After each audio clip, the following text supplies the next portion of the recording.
साहेब ह्याच्यामध्ये हा एक फ्लोर असे 3 माळ्यावरती इंटरव्ह्यू चालू आहेत, म्हणजे टोटल आपले 4 माळ्यावरती 160 स्टॉल्समध्ये हे इंटरव्ह्यू चालू आहेत। आणि आम्हाला पूर्ण खात्री आहे की आज आम्ही शिवसेनेच्या वतीने किमान 12,000 लोकांना तरी नोकऱ्या देऊ असा मला विश्वास आहे, कारण ह्या 12,000 नोकऱ्या आम्ही अगोदर कन्फर्म करून घेतलेल्या आहेत। आणि म्हणून मला हा विश्वास आहे की शिवसेना नुसती आरोप करत नाहीयेत। साहेब दररोज बोलतायत, आदित्य साहेब दररोज याच्यावरती बोलतायत, पण सत्ता नसताना देखील शिवसेनेच्या वतीने हा एक असा प्रयत्न केला गेलाय की मुंबईतल्या आज किमान 10,000 लोकांखाली आदित्य साहेबांच्या मार्गदर्शनाखाली असे मेळावे।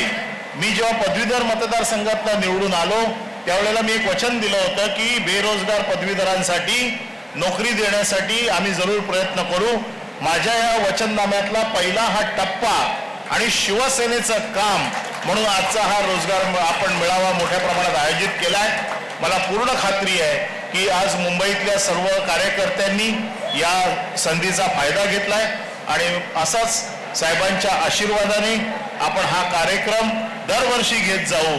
जे काही 4-5 वचनं आपण शिवसेनेच्या वतीने दिलेली आहेत, मला त्या दिवशी साहेबांनी सांगितलं होतं की प्रत्येक वर्षी शिवसेनेचा आमदार हा काय करतो त्याचं एक वचनपूर्ती पुस्तक किंवा त्याचं एक वचनपूर्तीचा कार्यक्रम आणि आपण लोकांसाठी काय करू इच्छितो हे लोकांना